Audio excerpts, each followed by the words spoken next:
मेरा उद्देश्य किसी भी धर्म को नीचा दिखाना या धर्म से संबंधित किसी भी व्यक्ति को नीचा दिखाना नहीं है और ना ही किसी की भावनाओं को आहत करना है। और यदि मेरे वीडियो से आपकी भावनाएं आहत होती हैं तो इस वीडियो को डिसलाइक कर दें। डिसलाइक ज़्यादा होते ही वीडियो डिलीट कर दिया जाएगा।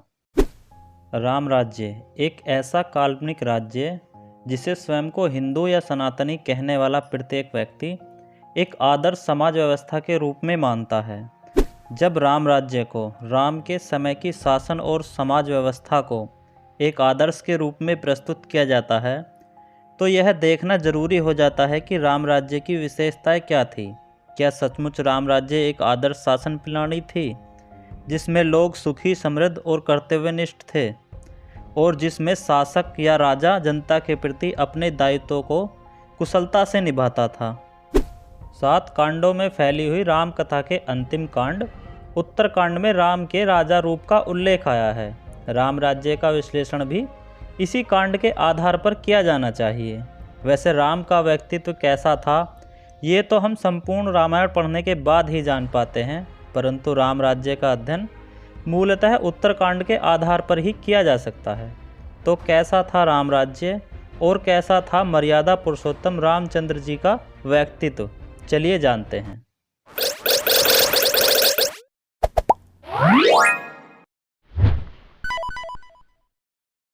लंका विजय के बाद जब राम अयोध्या वापस आते हैं तो भरत राम को राज्य सौंपते हुए कहते हैं कि जल के प्रखर वेग से टूटे या फटे सेतु को बांधना जिस तरह से अत्यंत कठिन है, जबकि जल प्रखर वेग से बह रहा हो, उसी तरह मैं राज्य के खुले छिद्रों को ढक पाना असंभव समझ रहा हूँ। युद्ध कांड के 128वें सर्ग में ये उल्लेख आता है।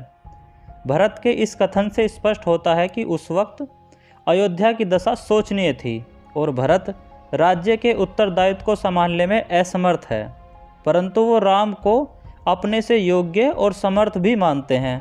राम ने भरत द्वारा इंगित राज्य के छिद्रों को दूर करने के लिए क्या किया, इसका संपूर्ण रामायण में कहीं कोई उल्लेख नहीं मिलता, परंतु राम अपने राज्य को किस तरह चलाते थे, उनकी दिनचर्या क्या रहती थी, इसका उल्लेख कई जगहों पर जरूर मिलता है। उत्तरकांड के 37वें सर्ग में लिखा है कि रात बीत जाने पर जब सवेरा हुआ तो प्रातःकाल राम को जगाने के लिए सौम्य बंदीजन राजमहल में उपस्थित हुए। उनके कंठ बड़े मधुर थे। संगीत की कला में किन्नरों के समान पारंगत उन वंदना करने वालों ने विधिवत वीर नरेश का स्तवन यानी अभिवंदन आरंभ किया। इस प्रकार प्रातःकाल आदर्श समाज व्यवस्था स्थापित करने वाले रामचंद्र जी को जगाया जाता था। इसी सर्ग के 10वें श्लोक में आता है कि सूत भी दिव्य स्तुतियों द्वारा रघुनाथ जी को जगाते रहे। इस प्रकार सुनाई जाती हुई स्तुतियों के द्वारा राम जागे। उठने के बाद स्नान आदि करने के लिए राम को हजारों सेवकों की जरूरत पड़ती थी। 12वें श्लोक में लिखा है कि महाराज के सैया से उठते ही सहस्त्रों सेवक विनय पूर्वक हाथ जोड़कर उज्जवल पात्रों में जल लिए हुए उनकी सेवा में उपस्थित हुए। स्तुतियाँ सुनकर उठने वाले हजारों सेवकों की मदद से स्नान करने वाले राजा से आप कितनी अपेक्षा करेंगे कि वो प्रजा के लिए कितना समय निकालता होगा। और एक बात और मैं आपको बता दूं कि राम की बचपन की कहानी नहीं है, ये उत्तरकांड की कहानी है, जब राम वनवास से वापस आकर स्वयं राजा बनके राज्य चला रहे थे।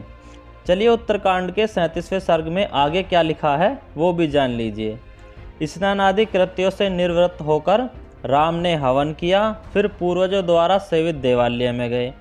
वहाँ देवता, पितर और ब्राह्मणों की पूजा करके राम सज्जनों के साथ राजसभा में गए। चलिए इतनी मुशक्क़तों के बाद फाइनली राजा साहब राजसभा में तो गए। अब राजसभा में क्या होता था वो भी जान लीजिए।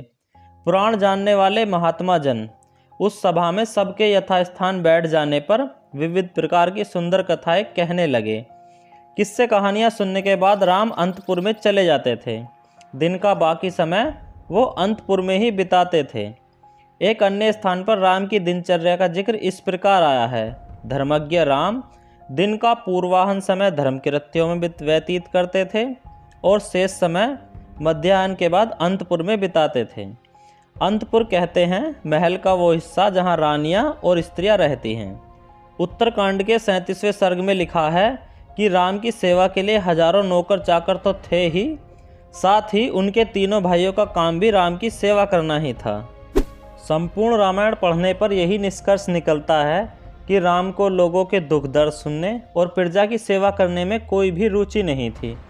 और जिन लोगों को लगता है कि उस समय तो राम युग था, कोई छल कपट नहीं था, कोई पाप नहीं था, कोई दुखी नहीं था, तो रामायण पढ़ने पर पता चलता है कि उस समय तो आज से भी ज़्यादा छल कपट, पाप और दुखी लोग थे। और उस छल कपट का क्या जो स्वयं राम ने किए, चलिए इसे थोड़ा आगे डिस्कस करेंगे। पहले थोड़ा एक पत्नी व्रतधारी श्री रामचंद्र जी के चरित्र को जान लेते हैं। गीतावाद और किस्से कहानियाँ सुनने के अलावा एक पत्नी व्रतधारी राम को सुंदर स्त्रियों के साथ घूमने का भी बहुत शौक था। विश्वास नहीं होता तो उत्तरकांड के 42वें सर्ग को पढ़िए, जिसमें लिखा है, उदार स्वभाव वाली परम सुंदरी स्त्रियों ने आकर मद पिया और नाचने गाने लगी। सबको आनंद देने वाले रामचंद्र जी ने उन स्त्रियों को सुख दिया। जिन लोगों को लगता है कि राम एक पत्नी व्रतधारी थे, दूसरी स्त्री की ओर देखते तक नहीं थे, उन्हें शुद्ध वाल्मीकि रामायण का उत्तरकांड जरूर पढ़ना चाहिए। और क्या आप इस बात से इनकार कर सकते हैं कि राम ने जो शूर्पणखा के साथ किया वो ठीक था? शूर्पणखा ने पंचवटी में राम से पिंड निवेदन किया तो राम ने कहा कि मेरी स्त्री मेरे साथ है, मुझसे विवाह करके तुम्हें शोक का दुख झेलना पड़ेगा। मेरा छोटा भाई लक्ष्मण अभी कुंवारा है और उसने आज तक स्त्री का मुंह भी नहीं देखा है और उसे स्त्री की आवश्यकता भी है, इसलिए तुम उसी के पास जाओ।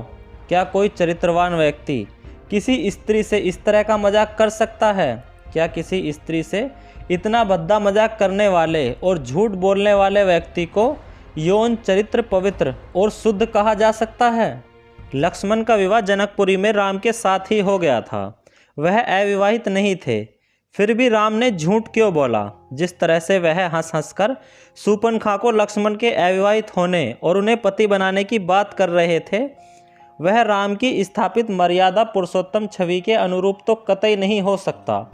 इस तरह के प्रसंगों से यही साबित होता है कि राम के एक पत्नी व्रतधारी होने की बात तो संदिग्ध है ही, साथ ही स्त्रियों के प्रति उनका दृष्टिकोण भी बहुत अच्छा नहीं था। संपूर्ण रामायण पढ़ने पर इतना तो अच्छी तरह ज्ञात हो जाता है कि राम का उद्देश्य अपना निजी स्वार्थ, ब्राह्मण विरोधी लोगों का उन्मूलन और ब्राह्मणों के हित की रक्षा करना था। इसका सबसे अच्छा उदाहरण हमें बालकांड के 25वें और 26वें सर्ग में मिलता है, जब राम और लक्ष्मण ने ताड़का का वध किया था। आखिर राम ने ताड़का का वध क्यों किया? रामायण के अनुसार वो ब्राह्मणों को सताती थी, पर क्यों? क्योंकि अगस्त्य ने ताड़का के पति को मार डाला था और उसके पुत्र को श्राप दिया था। लेकिन अगस्त्य ने ऐसा क्यों किया, इसका रामायण में कहीं कोई जिक्र नहीं आता। लेकिन इतना जिक्र जरूर आता है कि ताड़का यक्ष जाति की थी और यक्ष ब्राह्मणों की प्रभुता नहीं मानते थे। संभवतः इसीलिए अगस्त्य ने ताड़का के पति को मार डाला और उसके पुत्र को श्राप दिया, और इसीलिए ताड़का ब्राह्मणों को सताती थी।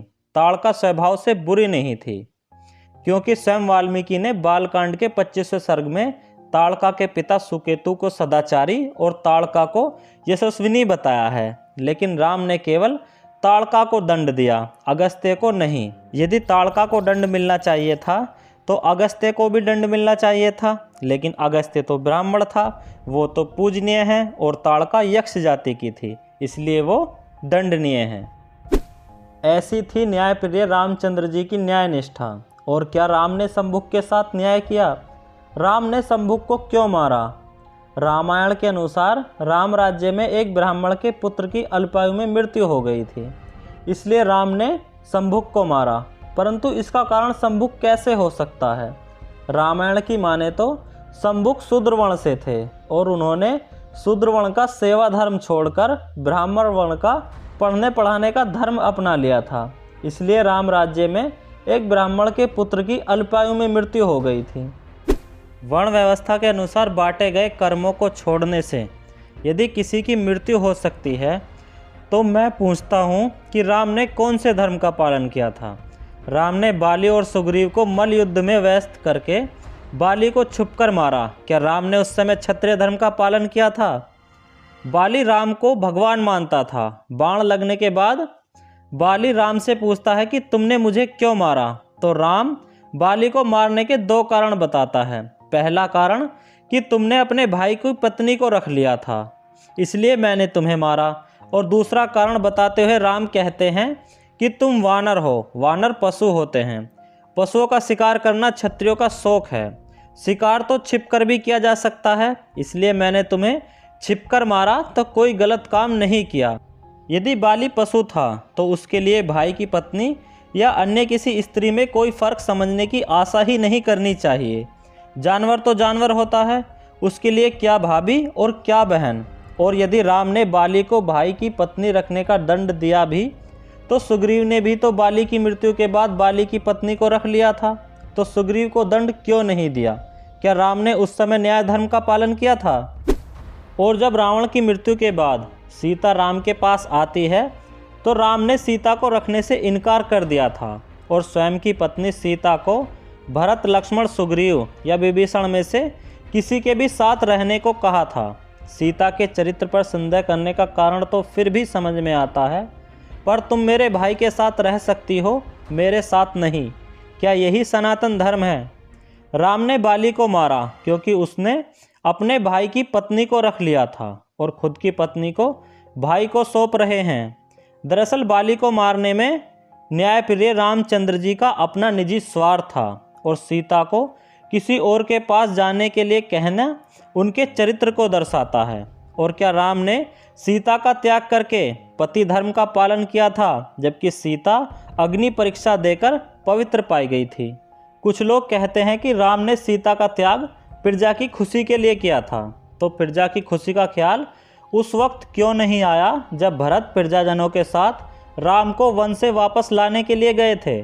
उस वक्त तो प्रजा की खुशी को ये कहकर ठुकरा दिया कि पिता की आज्ञा का पालन करना मेरा पहला कर्तव्य है, जबकि दशरथ ने ऐसी कोई आज्ञा दी ही नहीं थी। इस पर मैं एक विस्तृत वीडियो पहले ही बना चुका हूँ, कमेंट बॉक्स में उसका लिंक दिया है, जाकर उसे ज़रूर देखें। और राम के जीवित रहते राज सुख भोगते हुए उनके 2 पुत्र दूसरों की दया पर अनाथ की तरह पल रहे थे, तो क्या राम ने अपनी संतान के प्रति धर्म का पालन किया था? आखिर राम ने कौन से धर्म का पालन किया? छल कपट, झूठ, जात पात, वर्ण भेद, नारी पर अत्याचार, व्यभिचार, आखिर ऐसा कौन सा अवगुण है जो राम राज्य में नहीं था? फिर किस मुंह से लोग राम राज्य लाने की बात करते हैं? और राम राज्य लाने की ज़रूरत क्या है? वो तो आज भी देश में मौजूद है। छल कपट, झूठ, जात पात, वर्ण भेद, नारी पर अत्याचार, व्यभिचार, धनी वर्ग के द्वारा निर्धन वर्ग का शोषण, ये तो आज भी देश में चल रहा है। फ़र्क सिर्फ इतना है कि उस समय इन सब अत्याचारों को राजनीतिक व धार्मिक सहयोग प्राप्त था। धार्मिक सहयोग तो आज भी प्राप्त है, परंतु संवैधानिक तौर पर ये सब दंडनीय अपराध हैं। मेरी नज़र में राम राज्य लाने के बजाय यदि उसको पूर्णतः मिटा दिया जाए तो ऐसा करना सर्व समाज के लिए अति उपयोगी साबित होगा।